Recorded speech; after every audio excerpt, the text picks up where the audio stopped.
Hey, everybody, how's it going? This is Don, and thanks for being here. This is the Today's Just Okay podcast. For newcomers, welcome. And for people who are back, welcome back. I'm glad to have you here. Anyway, for the first timers among us, in terms of what you can expect from this show, basically, I'm here to talk about topics of interest and basically looking at it from a perspective that is more balanced through a critical lens as opposed to reactionary or sensationalist or outrage or anything like that. I'm not here to talk about who you're supposed to be angry at or why we're supposed to not get along or who we're supposed to hate or blame for all the world's problems. I'm more about recognizing that we have a lot more in common than we might think. And honestly, aren't we all just a little bit tired of being kind of constantly on edge anyway? Moving on, it is late February. Good morning or afternoon or evening, whenever it is that you happen to be consuming this. Hope the weather is good, the season is okay, your job is doing well, life is fine, etc., etc. And if you're stuck in traffic, you have my sympathies. It's funny, it's late February and I'm sitting in my bedroom trying to kind of chill out a little bit, and it's been thunderstorms all day today. Hours and hours of lightning and power flickers and you name it. Just noise and annoyance. So that's been super fun today. But even so, still managed to get a bunch done, the usual work and various other things, chores as they say. Today's topic is going to be conspiracy theories. I think that's fertile ground for thought-provoking conversation. Just going to talk about, what they are. I mean, it's not like nobody knows what they are. I think we all have a pretty good idea of what conspiracy theories are, but I'm also going to talk a little bit about like why they spread and how they gain traction, what fuels the fire that feeds those things. And then what we can do when we come across one or someone we care about comes across one, how to approach those situations, right? Because again, it's funny in the sense that some conspiracy theories turn out to be true and others not so much. Some are ridiculous, some are downright hurtful or harmful or dangerous. And then some are completely harmless and a little bit funny, or alternatively, they could actually be real, right? And so being skeptical is good, but also being open enough to absorb new ideas is also important, right? So there's a bit of a balancing act that we have to kind of go through when we're dealing with these things. So anyway, I'm going to talk a little bit about that in a bit, but first, let's talk about some interesting things that have happened in my life recently. So finished up clinic a couple of weeks ago. So for any of you who are in a situation where you've got chronic health conditions and you have the opportunity to go to a specialist clinic, my suggestion is do it. Um, even if even if it's a pain in the butt, even if it doesn't seem like it's helping that much, I just finished an 8-week course, and I can honestly say that as much as, let's say, half of the stuff I either already knew or doesn't work for me, the other half will. And so I've already started incorporating those things into just kind of living better and eating better and exercising a little bit more and keeping my movement up and that type of thing, and looking at things through a different perspective, right? These are things that really do have a major impact on our health. So again, if you're in a situation where you're struggling with some stuff and you have the opportunity to participate in some kind of a class, some kind of group, in some kind of specialty clinic, whatever it is, I say go, simply because the worst that can happen is you'll be distracted for a while. And the best that can happen is you're going to come away with some new tools, new information, new ideas that might actually make it easier and more helpful, or less of a pain in the ass, basically, to get up in the morning every day, right? And to keep going and keep doing what you need to do. So, got to say, the clinic at McMaster University that I went to, very lovely, very nice people, very good content, that type of thing. Also, let's see, February the 2nd, I spoke at McMaster University. So the Poetry and Creative Writing Society put on an event that I talked at. So big shout out to them for hosting my talk on professional writing and becoming a published author. It was very introductory. I had a good turnout. I was super happy about that. 20 to 30 kids showed up. Well, kids, students, adults. I mean, I'm old, so I kind of feel like people are kids, but they're not. And I hope they enjoyed it as much as I did, honestly. They clapped at the beginning, they clapped in the middle, and they clapped at the end. So either they're super polite or I didn't completely mess it up. Definitely miss being in front of people.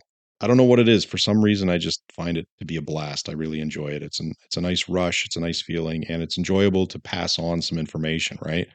I mean, I know that a lot of the stuff that I talked about is relatively introductory. I did put a clip up on my YouTube channel, so there'll be a link of that in the description for the podcast. But basically, yeah, it's just an introductory show or an introductory talk on what things to think about when you want to do writing as a career.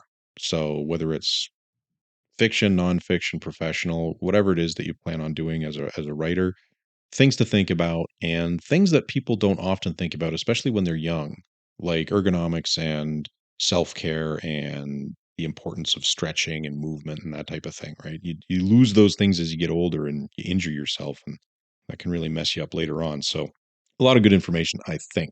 Anyway, definitely could have talked a bit more about other stuff. And I guess that's kind of the trouble of trying to fit so many topics into a tiny package. It's funny, it ended up taking like 2 hours, and then I answered questions for another half hour afterwards. And unfortunately, my camera died halfway through, so I only got the first half on video. So I have to probably either record a new video for the second half, or maybe I'll do the talk again sometime in the future. But yeah, if you're interested, check out the YouTube channel at Don Does Stuff Too, DonDoesStuffToo. Or you can just visit my website, donrmontgomery.com, and the link will be there as well. Anyway, the whole point of doing it was to try and give students new information and perspective, and specifically open their eyes a little bit in terms of how the industry has changed in the last 20 years, right? How you can get in easier if you develop a network of contacts or a following online, and basically just an overview of how to approach it, what tools you need, and then how to focus that energy into the work, right? So anyway, I had a great time. I do hope that they have me back at some point, because I'd like to do some more in that realm, and obviously it being the first go at the presentation, I think I could do better next time. So it's something that I can revise and improve on. And then likewise, there's workshops and stuff like that that I think would be fun to do as well. How to write query letters, and how to do your first submission, and how to keep your sort of mojo up, how to maintain your positivity in the face of never ending failure. Jesus. Yeah, creativity is an interesting industry. Anyway, the long and the short of it is I just want to be a resource. Like I had a heck of a time when I was younger trying to find information on what it was like out there, and what you had to do about, like, for example, if you want to do fiction, how getting short story credits, publication credits with magazines, or making sure you get those when you're young, and the difference between pro and semi-pro markets, what places pay, what things to avoid. For example, if people want you to pay them to publish your stuff, that's obviously something that you don't want to do. You're producing the work, so you should always get paid. And just things like that. Yeah, I think there's a lot of potential for the younger generation, and God, I really want to see them do well. And if there's anything that I can do to help that, obviously I'm going to do that. So I mean, if you are a writer, or someone working in that area, and you're just at your wits end, you don't know what to do next or something like that, send the podcast a little message at what is it, today's just okay at gmail.com, and I will get back to you. It's funny, like speaking of enjoying talking to people, so I was having a conversation with my wife and started my story by saying, so I was talking to myself, and she stopped me right there, like literally in the middle of the sentence. She held up her hand and everything, and she was just like, you need to make more friends. And I did not even realize how ridiculous opening with that made me sound.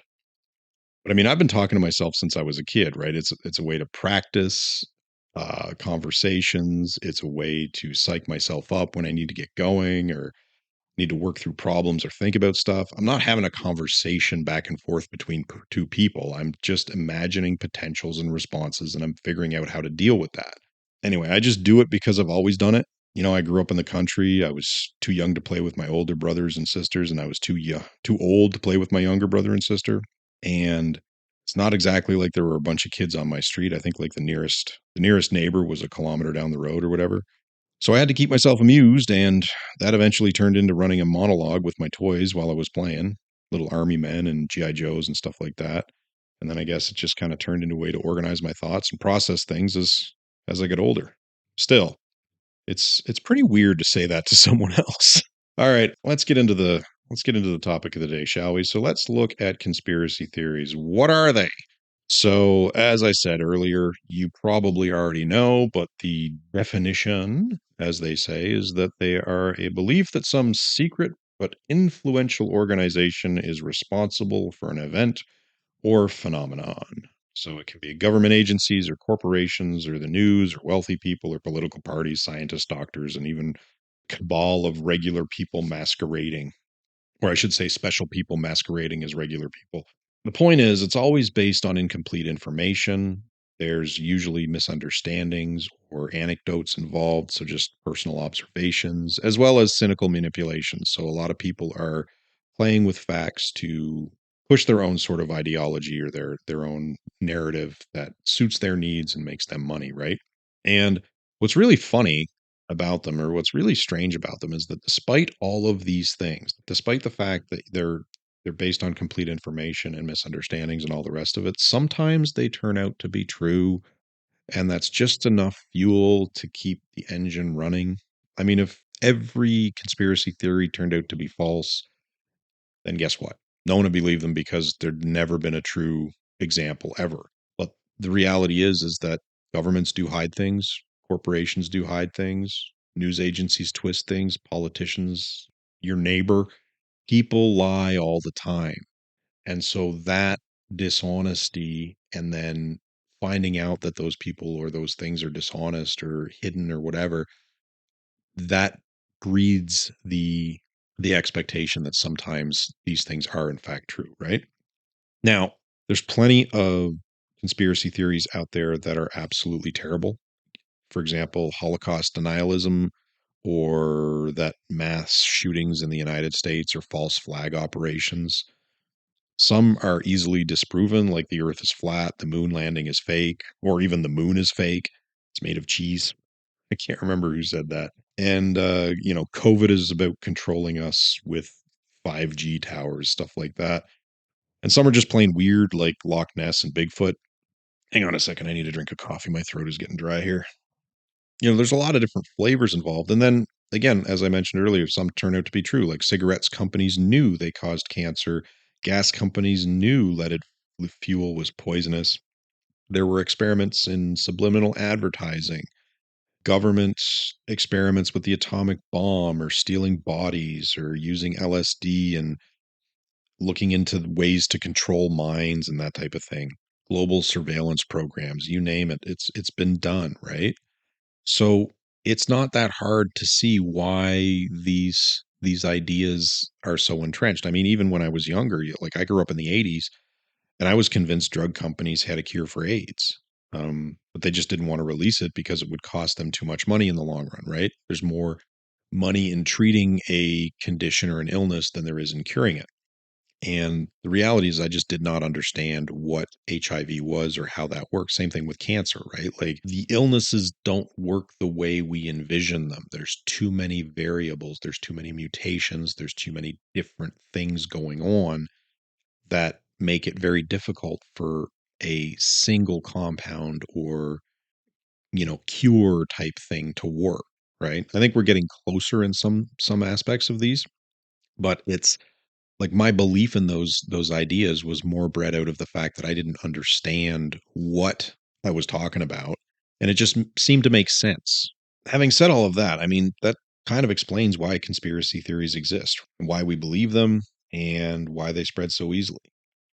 And again, these are my thoughts. They're not definitive. So I'm curious what you think about it. Let me know at todaysjustokay@gmail.com. And if you've got a good conspiracy theory that, just kind of makes you laugh. I don't want to get into too dark territory, but if you've got kind of a bit of a funny conspiracy theory that you've ever heard of, let me know. I'd be curious to share it with the group. All right. So when we go back to conspiracy theories and why they exist, I mean, again, there's no one answer. I think one of the things that we need to get out of our heads is that people don't believe them because they're stupid. I mean, don't get me wrong, some people are dumb and some people are easily taken advantage of, but that's not the majority of us. By and large, a lot of people who believe in conspiracies are regular, functional people with meaningful relationships, and they are capable of intelligent discussion. All right, more on that in a little bit. Now, I think it's pretty much common sense that conspiracy theories help fill in details we don't have, explain the world around us when we don't have access to information or we don't understand or can't explain why things are the way they are. And more importantly, they have great public relations. Conspiracy theories have amazing PR. Their messaging is on point. It's short, it's simple, it can be explained in a sentence or two. It's literally like your perfect elevator pitch. I mean, take flat earthers. If you look at their content, it's like look at the horizon, it's flat. So the world's flat. Like how there's no fat on the bone there. It's literally like I see a flat thing, the earth is flat. And then you get into other things like gravity. Like if gravity pulls us downwards and I try to stick something on the side of a ball, it falls off. So if the world is round, we'd see the curve and we'd fall off the side. Understanding that gravity doesn't work like that, that's part of the issue. So, again, these types of conspiracy theories are based on anecdotal evidence and observation, and generally they spread from person to person just through conversation and discussion, or you can also get this stuff spread from a surprising number of social leaders. So, they can be religious or political figures, they can be business people, they can be pundits. And when you look at those folks, when you look at them and why they're spreading these things, the rule of thumb I have is just follow the money. They've got a reason for saying that. It could just be to draw you in, but more often than not, it's because they're trying to sell something or get you plugged into some kind of an ecosystem so that they can start farming money off you. But I think the most important part of this is that you don't need to spend a lot of time investigating conspiracy theories. Like someone tells you what they are, they kind of make sense, and if you don't want to get deep into the weeds, you don't have to. You can just be like, "All right, well, I guess that's how it is."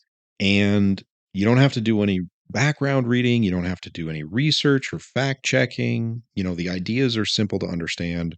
And frankly, when so few of us have the time and the energy to do all that, when we spend so much of our lives inundated with work and responsibilities and the mental exhaustion and nonstop infotainment and entertainment that we're just constantly bombarded with, it's no wonder that we're just all kind of like, oh god, I don't have time for this. Okay, fine, that's the way it is.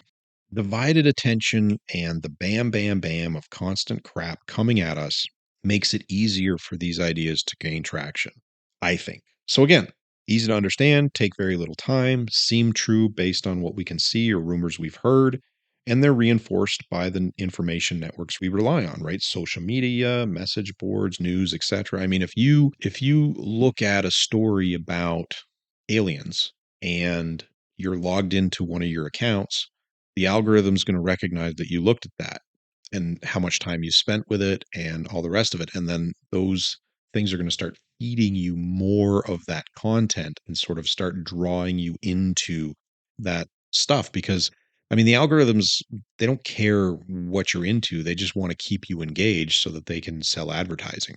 So their goal is to just give you more stuff that you like so that you spend more time looking at your screen. Like I'm not being 100% negative here. Like I do think that it can kind of be a little bit of fun to dip your toe in and get a taste of the strangeness out there, open your mind up a little bit to new ideas. But I also don't think that it's healthy to go whole hog in, right? Skepticism is good for you. It is good for everyone. We shouldn't believe everything the powers that be tell us. And likewise, we shouldn't believe everything that Bob or Chuck or, you know, Skinflint 2099 or whatever the hell on the internet says either. So why do we believe them? And this is where I had to do some research, right? Because I wasn't actually sure. And a whole hosts of reasons have sort of been identified.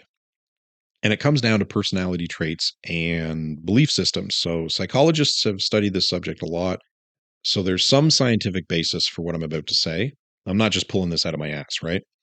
And what they found is that people are more likely to believe conspiracy theories if they are worried about control or security, or their sense of understanding and certainty in an uncertain world. So, like if you're thinking about complex events or social change or upheaval or economic uncertainty, you look at the environment, food supply, personal national identity, threats to safety, et cetera, et cetera, et cetera. All of these things can affect how open we are to conspiracy theories because if we have all that anxiety and anxiousness about this stuff, we're going to be looking for an explanation that makes sense and gives us that peace of mind?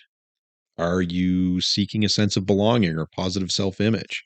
If you're insecure about yourself or your place in the world, if you want to feel special or even superior, or if you feel victimized by the way things are and find a sense of belonging and community with people who believe the same things as you, that can open you up to this stuff as well.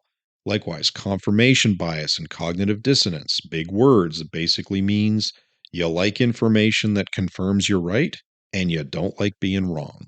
Or worse, you can't handle being wrong at all.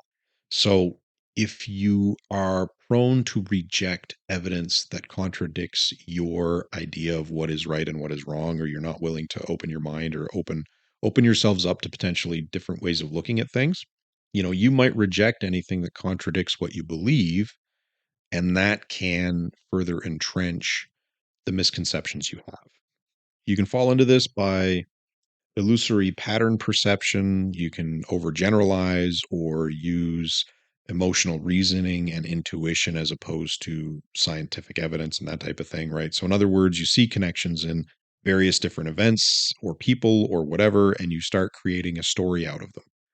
You don't have the details, so your brain naturally just uses its creativity to come up with an explanation to link all these things together and go with how it feels right as opposed to what the documents or the evidence are.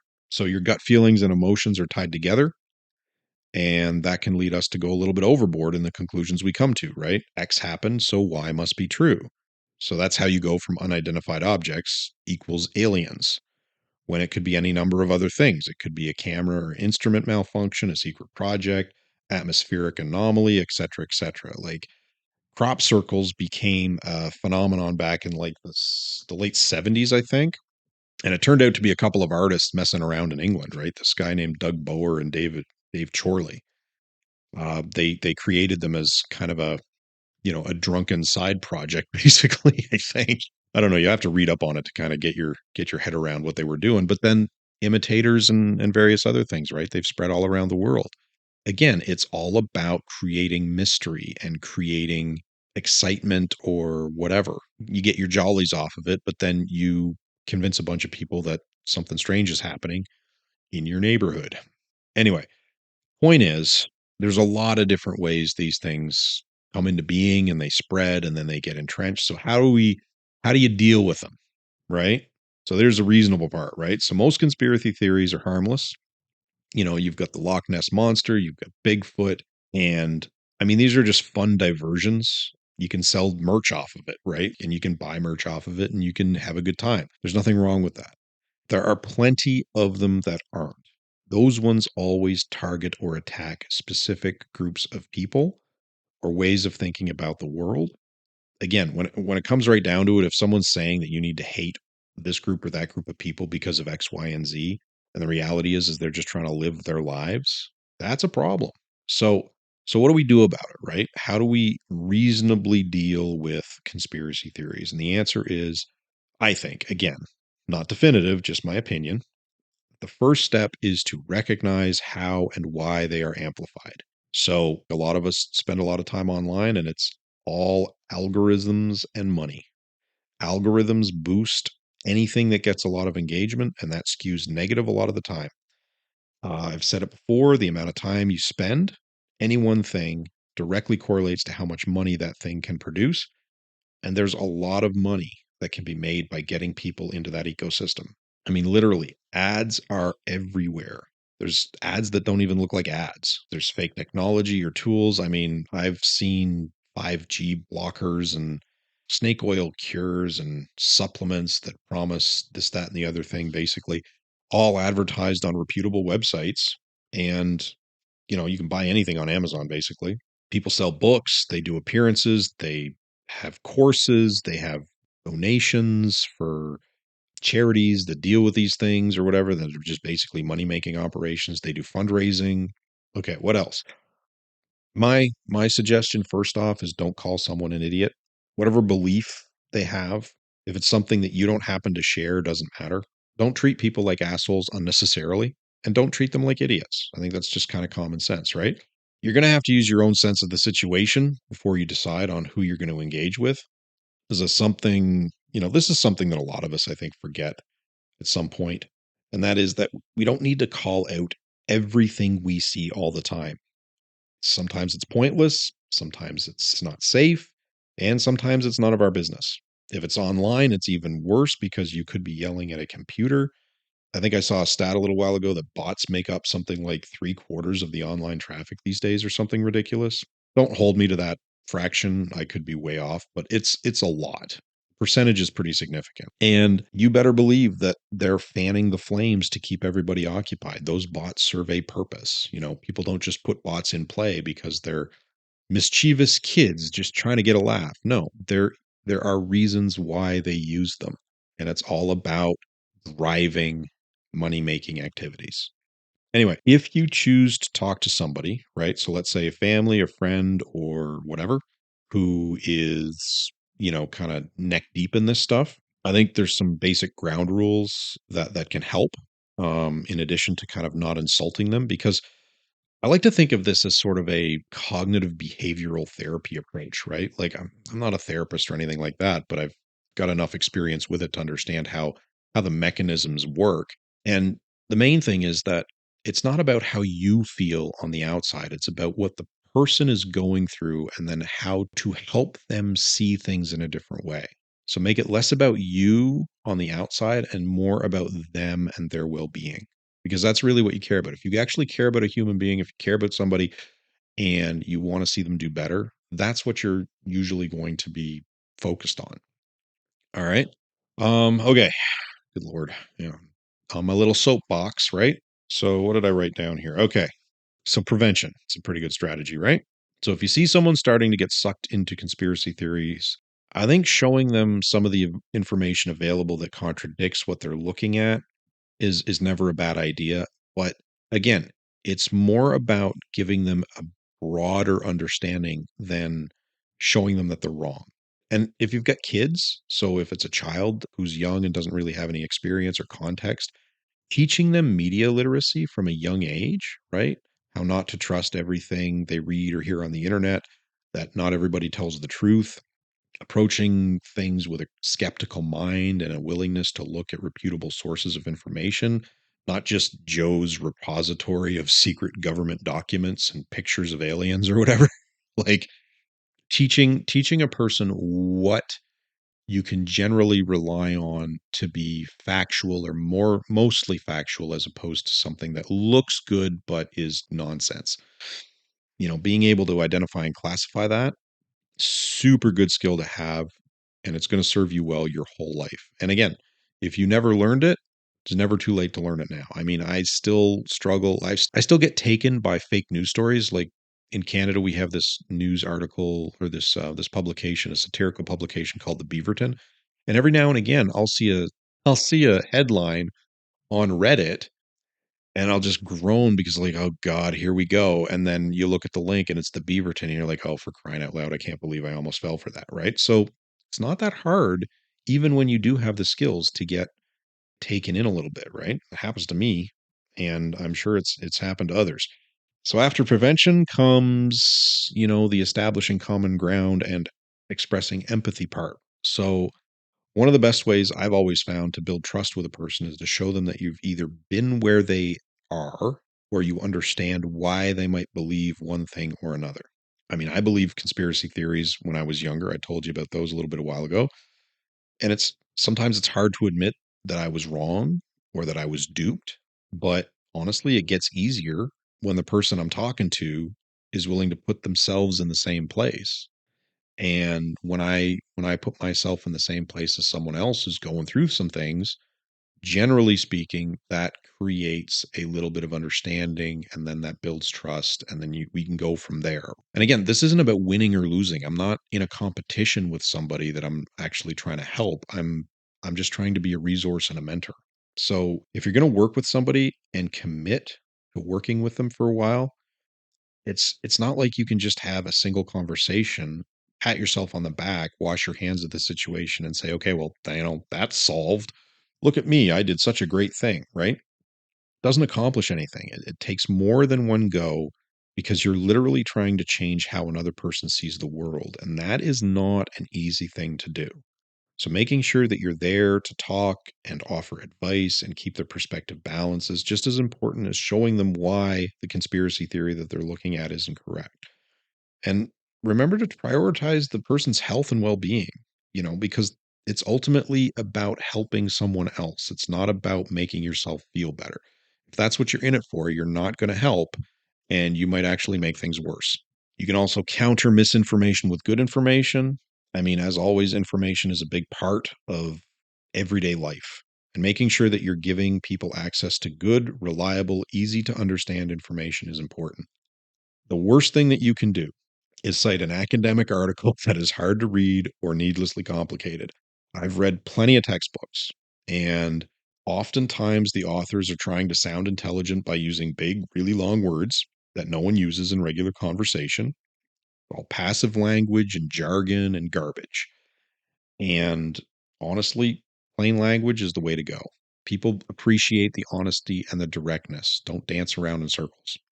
Remember how I said conspiracy theories have great PR? One thing that doesn't have great PR is knowledge.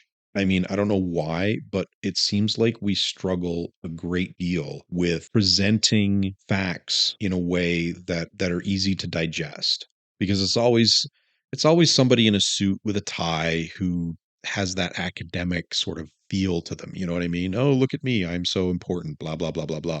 And it doesn't relate well to an average person.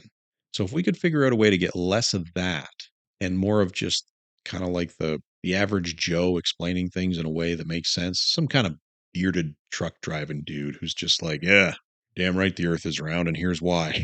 I think that makes more sense than than a scientist who hasn't been outside in a year and a half. I'm not crapping on scientists. I think they do incredibly important work, but again, not necessarily the most relatable of people sometimes. Anyway, where was I? Good lord. So plain language is important, and then the other thing is that if you don't know something, admit it. Don't lie. Don't bullshit, because that's just going to undermine everything you're trying to accomplish. But if you acknowledge that there are definitely parts of the puzzle that aren't available, that's fine. I think it recognizes that we don't have all the information that we need, as is the possibility that something sketchy is going on behind the scenes. But the important part is to remember that usually there is a pretty big leap between what is known and what the conspiracy theory says is the truth. And within that leap is a disconnect. Camera captured something unexplainable, therefore aliens.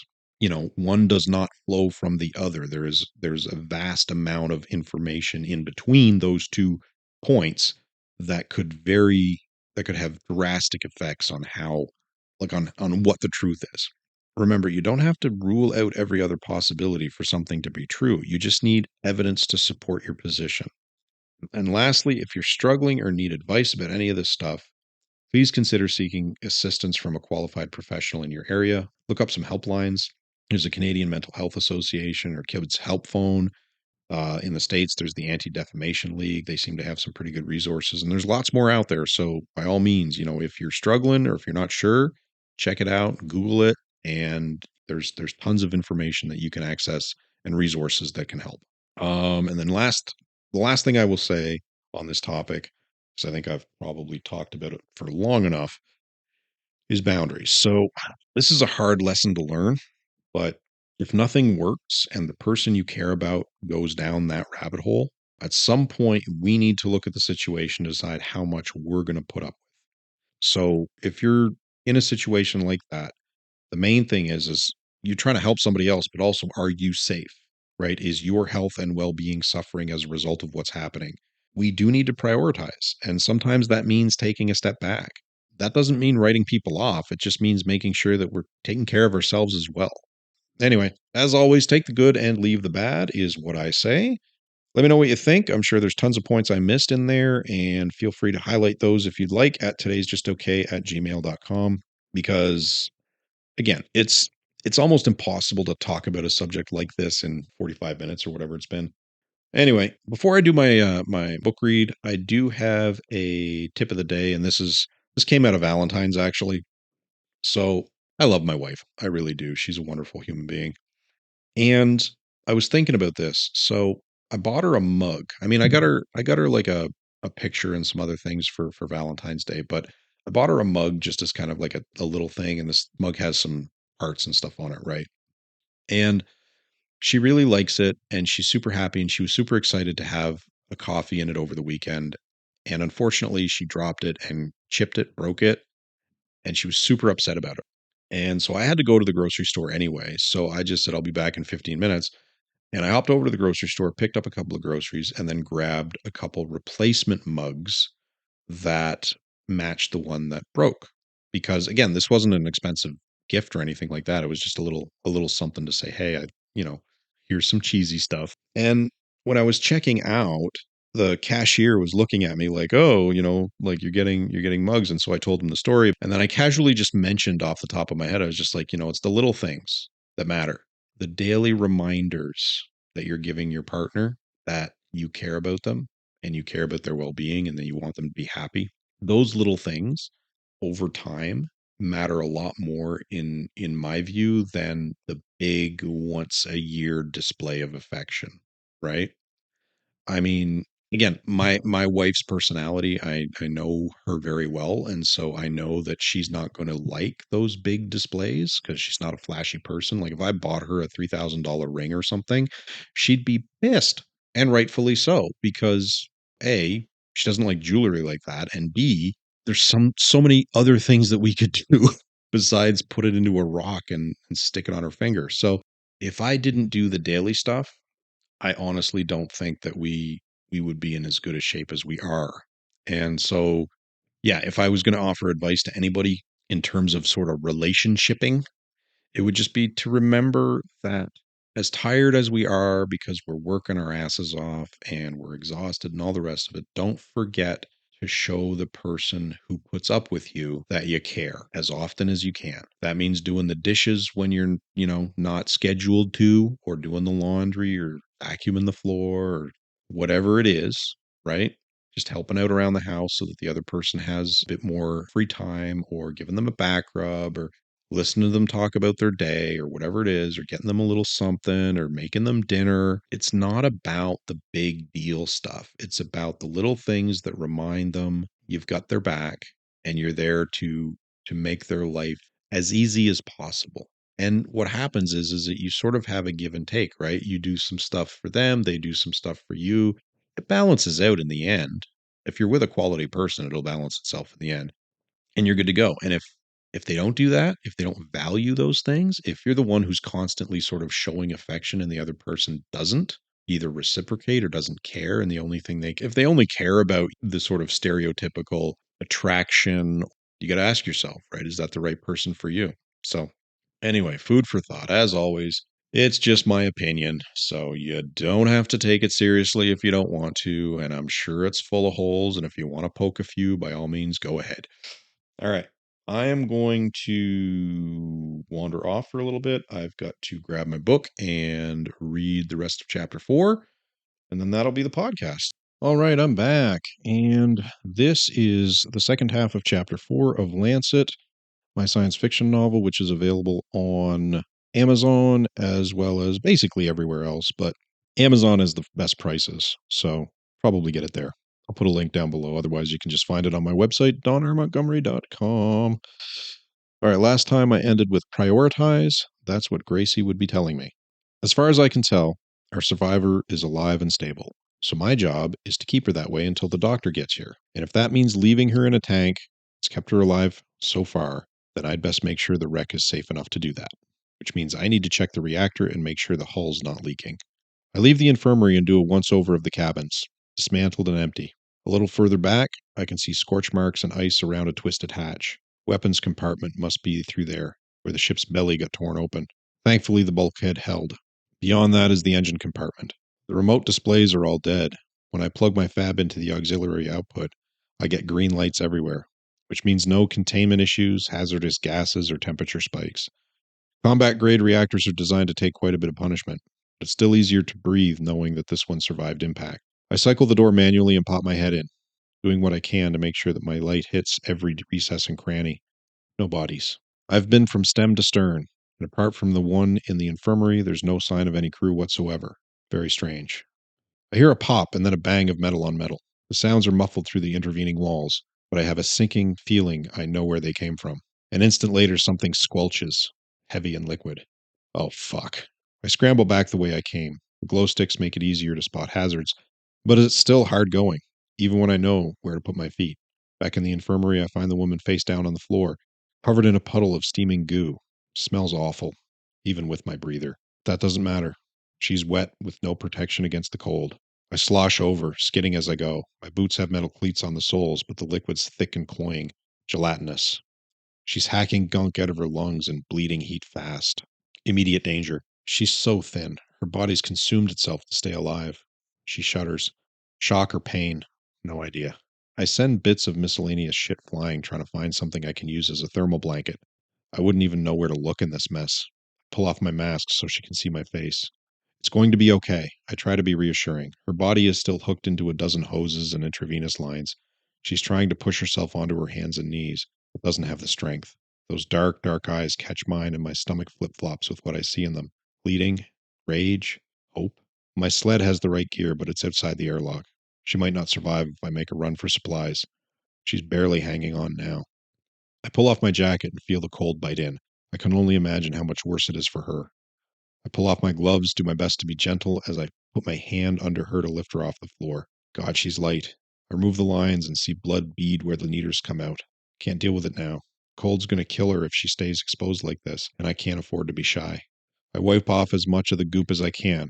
Gets under my fingernails. She watches me the whole time. Sorry is all I can think to say as I wrap her in my coat. I'm not a big man, but she's paper thin and can't weigh any more than a child. The parka's huge on her tiny frame. I don't bother with the zipper, just wrap it tight and crank up the filaments.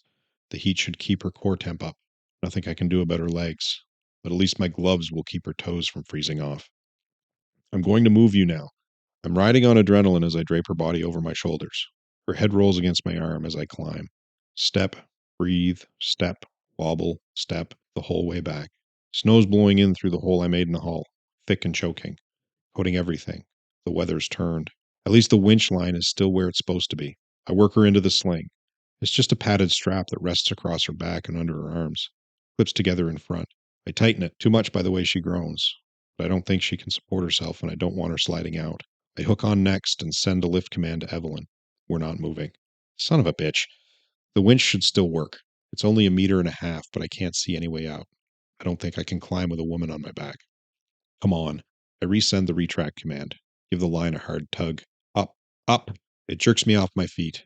I'm not ready. Bounce my shoulder against a hard edge and starts us spinning. Pain will come later, but we're ascending, and that's all that matters. Shit's bad outside, gray and dark. I can't see anything. Wind is whipping the snow hard, and the chill is seeping deep through my thermals. The sled's already buried. Should have set up that tarp. I grab the tripod legs and pull us the rest of the way out. Thankfully, I don't have to unhook. Evelyn's responding properly now. Must have rebooted. I dig out the sled. The woman's bare skin is in the snow. I know how that burns. She started to shake and her lips are blue. If she's not unconscious yet, she will be soon. Blankets. I need blankets. I tear open the emergency case and wrap her up, then set her down, strap her in, and mash a metrics pad onto her chest. I can't tell if she's still breathing. My fab isn't screaming, so she must be. I'm more worried about her core temperature. It's dropped 3 degrees. Still, I lean in close to her face and shine my light. Her eyes are closed. Prying them open shows me dilated pupils. What's left of her muscles are contracting. She's hypothermic. I will be too if I'm not careful. Fuck. My orientation's shit, but I don't need it right now. I just grab the sled and tell Evelyn to reel us in. 2 meters, 5, 10. Evelyn's floodlights aren't on. They're supposed to be on automatic in low light. I don't like this. But I see her foreleg, then her body resolve through the blinding snow. Close enough. I pull the sled around, back, and open the loading hatch, then drag us both inside. Covered in snow, exhausted, breathing in gulps and shivering. But we're in.